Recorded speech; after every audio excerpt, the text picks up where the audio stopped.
कम।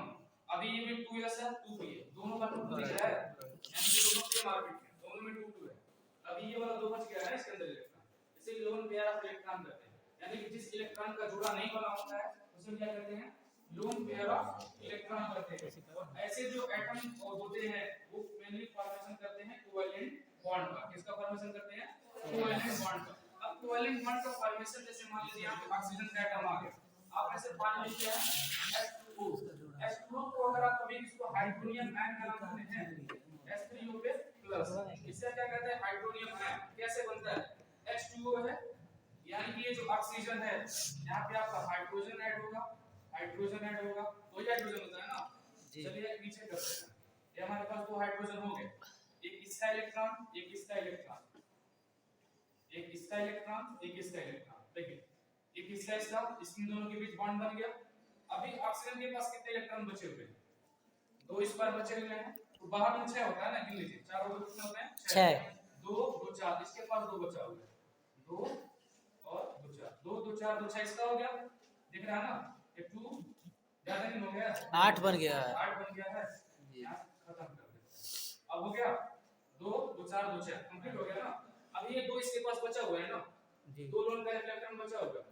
अगर आप यहीं पे अगर हाइड्रोजन आयन ला देते हैं, हाइड्रोजन आयन के पास वैसे भी इलेक्ट्रॉन की कमी होती है, क्योंकि कोई भी एटम अगर इलेक्ट्रॉन दे देता है कोई प्लस चार्ज आता है, जिसके पास इलेक्ट्रॉन की कमी है, अगर ये ऑक्सीजन एटम अपने दोनों इलेक्ट्रॉन इस हाइड्रोजन की तरफ ट्रांसफर कर देगा तो जो बॉन्ड बनेगा वो कौन सा बॉन्ड होगा, कोऑर्डिनेशन बॉन्ड। इसीलिए जो इन दोनों के बीच जो बॉन्ड बन रहा है कोऑर्डिनेशन बॉन्ड को हमेशा आप ऐसे दिखाते हैं, एक ही तरफ। जैसे अगर मान लीजिए हाइड्रोजन है क्लोरीन है, इन दोनों के बीच दोनों तरफ दिख रहा है बॉन्ड, कोवैलेंट बॉन्ड होगा किसकी एक तरफ, बीच में से तीरा बना देते हैं, सिर्फ एक तरफ।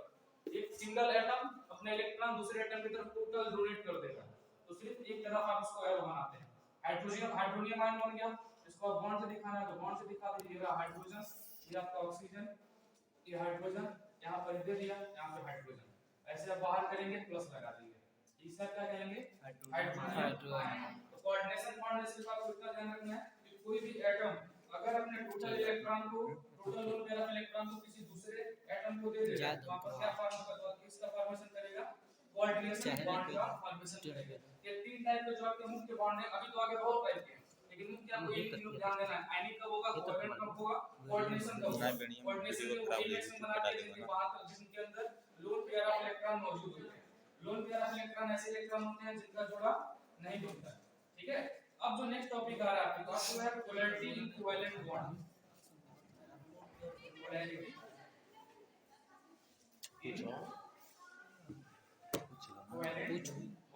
पोलैरिटी का मतलब समझते हैं क्या होता है, पोलैरिटी इन कोवैलेंट बॉन्ड समझिए।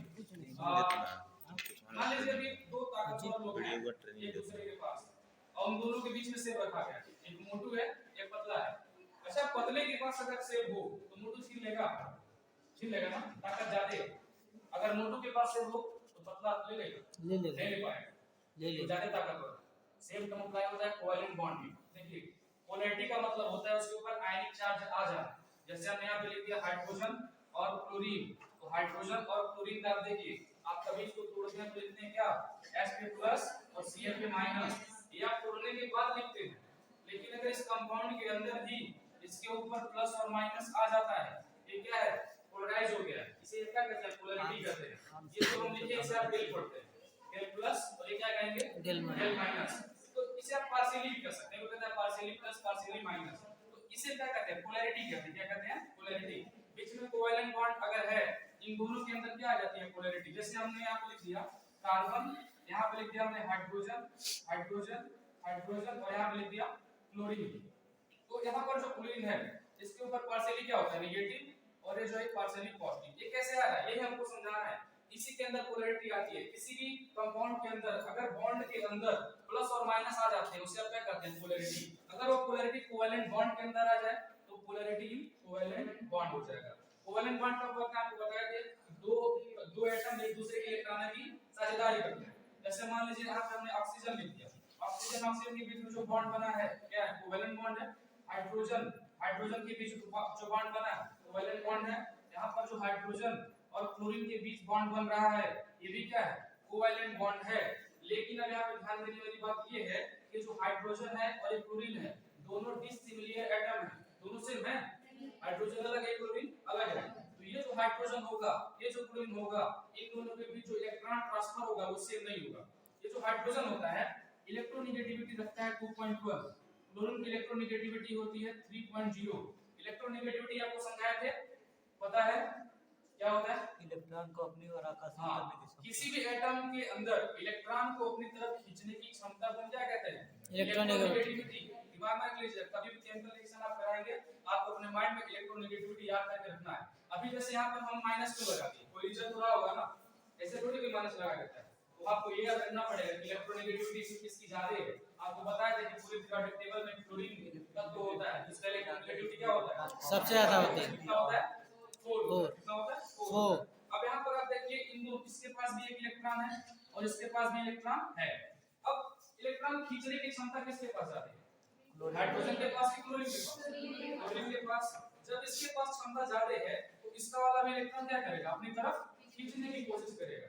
और जब कोई भी एटम इलेक्ट्रॉन लेता है तो उसके ऊपर क्या बनता है? माइनस। और कोई देता है तो प्लस। ये बॉन्ड इनके बीच में कोवेलेंट है, लेकिन डिसिमिलर एटम होने की वजह से, डिफरेंट इलेक्ट्रोनेगेटिविटी होने की वजह से ये क्या कर रहा है? इसका इलेक्ट्रॉन अपनी तरफ खींच रहा है। इसके ऊपर क्या है? Partially negative. और ये दे रहा है, इसके ऊपर क्या है? Partially positive. तो जितने भी एटम होते हैं वो अगर पोलराइज हो जाते हैं तो उनके अंदर प्लस और माइनस आयन, यानी कि कहा जाए पार्शियली प्लस और पार्शियली माइनस आयन आ जाते हैं। तो हो जाएगा किनके बीच बनता है वो पोलैरिटी? डिसिमिलर एटम, यानी कि हाइड्रोजन हाइड्रोजन नहीं होना चाहिए, ऑक्सीजन ऑक्सीजन नहीं होना चाहिए। हाइड्रोजन के साथ आप मान लीजिए कोई और एटम जोड़ दिया हमने, जैसे हम एक बस एग्जांपल ले लेंगे, मान लीजिए हाइड्रोजन के साथ कार्बन जोड़ रहा है, सपोज कीजिए, बस सपोज क्या करना है, एक्चुअल में कर लिया है हाइड्रोजन हाइड्रोजन हाइड्रोजन। अब सही है। अब एक चीज समझिए, जो हाइड्रोजन है चारों तरफ, बीच में कार्बन, चारों तरफ हाइड्रोजन। कार्बन की इलेक्ट्रोनेगेटिविटी पता है कितनी होती है? नियर अबाउट 2.5 होती है। हाइड्रोजन कितनी होती है? 2.1 होती है, ठीक है, 2.1 होती है। अच्छा, अब यहां से आपको दिख रहा होगा कि जो हाइड्रोजन है इसके ऊपर कौन सा चार्ज आएगा? प्लस की माइनस? रीजन क्या है? इसकी नेगेटिविटी क्या है? कम है, और इसकी क्या है? ज्यादा है। इसीलिए जब आप CH4 को जब आप तोड़ते हैं तो क्या लिखते हैं? CH3 पे क्या लिखते हैं बताइए? CH3 पे क्या होगा? प्लस की माइनस? प्लस होगा। इसके साथ अगर कोई और एटम रहेगा तो उसके ऊपर क्या आ जाएगा? माइनस आ जाएगा। यही रीजन होता है, ठीक है। अब इसके बाद जो टॉपिक है पोलराइजेशन में, आपको ज्यादा कुछ नहीं है, मेन आपको इलेक्ट्रोनेगेटिविटी फोकस करना है। कोई भी एटम पोलराइज होगा कि नहीं होगा वो किसके ऊपर डिपेंड करेगा? उसके इलेक्ट्रोनेगेटिविटी के ऊपर डिपेंड करेगा। अब आता है बॉन्ड लेंथ क्या होता है। पिछली बार ये बताया था थोड़ा सा बॉन्ड लेंथ के बारे में कि किसी भी दो एटम के बीच, उनके न्यूक्लियस के बीच का जो डिस्टेंस होता है बॉन्ड के फॉर्मेशन के दौरान, उसे क्या कहते हैं? बॉन्ड लेंथ कहते हैं। ये चीजें बहुत जरूरी हैं, कोई भी केमिकल रिएक्शन आप कराते हैं तो वहां पर ये आपको जरूर उपयोगी मिलेगा, इसीलिए आपको केमिकल बॉन्डिंग पढ़ाया जाता है। कोई भी ऐसी कंपाउंड रिएक्शन करके नहीं बना होता है, सब उसके अंदर बॉन्डिंग चलता है। अब ये बॉन्ड लेंथ क्या होता है आपको बताए थे। ये मान लीजिए ऑक्सीजन है, ये भी क्या है? ऑक्सीजन है। अब चलिए हम इसको एटम बना देते हैं, ऑक्सीजन का बन गया, ये हमारे पास दो ऑक्सीजन के एटम हो गए। तो बॉन्ड का फॉर्मेशन इतनी लंबे से नहीं कर पाएगा, दूसरा नहीं कर पाएगा, इसको हम क्या करेंगे? थोड़ा सा पास लाएंगे, पास ला दिया। पास लाने के बाद ये इसका न्यूक्लियस और ये इसका न्यूक्लियस, इन दोनों के न्यूक्लियस के बीच का जो डिस्टेंस होगा वह क्या कहलाएगा? बॉन्ड लेंथ कहलाएगा। हर एक कंपाउंड का बॉन्ड लेंथ पता कर दिया गया है। कई मेथड होते हैं बॉन्ड लेंथ पता करने का। पहला आपके पास स्पेक्ट्रोस्कोपी होता है, एक्स-रे डिफ्रैक्शन होता है। एक्स-रे जानते हैं, जो आप हड्डी टूट जाते है एक्स-रे करवाने जाते हैं, एक्स किरणें क्या होती है? किसी ऑब्जेक्ट के अंदर घुस जाती है। मान लीजिए आप अपने हाथ का एक्स-रे करवाने जा रहे हैं तो सिर्फ हड्डी दिखती है ना, ऊपर का मसल्स नहीं दिखता है। तो एक्स-रे क्या करते हैं? आपकी स्किन को भेज के अंदर चला जाता है। तो अगर किसी भी सॉलिड क्रिस्टल का, किसी भी सॉलिड क्रिस्टल का अगर आपको पता करना है बॉन्ड लेंथ कितना होता है, उसमें आप यूज करते हैं एक्स-रे डिफ्रैक्शन का। किसका? X-ray diffraction. अगर कोई गैस हो, कोई मॉलिक्यूल गैस हो, कोई एटम गैस हो, उसका अगर आपको बॉन्ड लेंथ पता करना है तो वहां पर आप स्पेक्ट्रोस्कोपी का यूज करिएगा। अब इसके बाद आपका आता है bond angle. Bond angle, bond angle क्या होता है बताइए? बॉन्ड एंगल, एंगल जानते हैं ना? एंगल हिंदी में क्या कहते हैं? कोण। कोण। जैसे मान लीजिए अभी हमने यहाँ पे ऐसे बना दिया, ये कितने का बना है? 90। तो ये क्या कोण है? तब बॉन्ड के अंदर कोण कैसे आता है? जैसे अभी मान लीजिए हम यहाँ पर जुड़े हैं, हाइड्रोजन जुड़े हैं, यहाँ पर ऑक्सीजन जुड़ा हुआ है, सब जुड़ा हुआ है ना, इनके बीच में कुछ ना कुछ तो होगा डिफरेंस ना, यहाँ से यहाँ कुछ होगा, यहाँ से कुछ होगा, यहाँ से कुछ होगा ना। जैसे मान लीजिए आपके पास पानी है, तो यहाँ पे बीच में आपने ऑक्सीजन लिख दिया, यहाँ पे हाइड्रोजन और यहाँ पे हाइड्रोजन, ये दोनों के बीच कुछ ना कुछ तो डिफरेंस होगा ना, थोड़ी दूरी पर तो होंगे ना, इसे क्या कहते हैं बॉन्ड लेंथ। और जो ऑक्सीजन का जो मॉलिक्यूल होता है उसके अंदर जो बॉन्ड लेंथ होता है हाइड्रोजन हाइड्रोजन के बीच कितना होता है 104.5 डिग्री, यही होता है ना, यही होता है। अब कार्बन के अंदर बात करें, जो कार्बन मीथेन वाला था, मीथेन के अंदर कितना होता है, नियर अबाउट आपका 109.5 होता है। आप मान लीजिए यहाँ पे आपने लिख दिया कार्बन, एक चीज ध्यान दीजिएगा इसमें, ये हमने ऐसे कर दिया, ये हमने ऐसे कर दिया और फिर हमने यहाँ ऐसे कर दिया हाइड्रोजन, और फिर हमने लिखा दिया 109 डिग्री ऐसे लिखा दिया। अच्छा इन दोनों का मतलब बताओ, ये डॉट डॉट क्यों किए, इसको गाढ़ा क्यों किए? हाँ, फ्रंट पे और एक बैक पे, और इन दोनों के बीच का जो बॉन्ड एंगल कितना है 109.5 डिग्री। ये क्या है बॉन्ड एंगल, क्या दिखा रहा है बॉन्ड एंगल, ये दिखा रहा है कि इन दोनों के बीच कितना इस टाइप मुड़े हुए हैं। जैसे मान लो मेरे पास है, हमने इसको ऐसे जोड़ दिया, कुछ इन दोनों के बीच एंगल बना, तो एटम ऐसे जुड़ते हैं ना, इनसे सीधे जाके जुड़ जाएंगे, किसी न किसी एंगल को जुड़े होते हैं, उसे क्या कहते हैं बॉन्ड एंगल कहते हैं। लास्ट टॉपिक देख लीजिए, बॉन्ड एनर्जी क्या होता है, बॉन्ड एनर्जी, बॉन्ड एनर्जी क्या होगा, बॉन्ड का मतलब बॉन्ड, एनर्जी का मतलब ऊर्जा, बंद ऊर्जा, इसे हम इंग्लिश कहते हैं बंद ऊर्जा।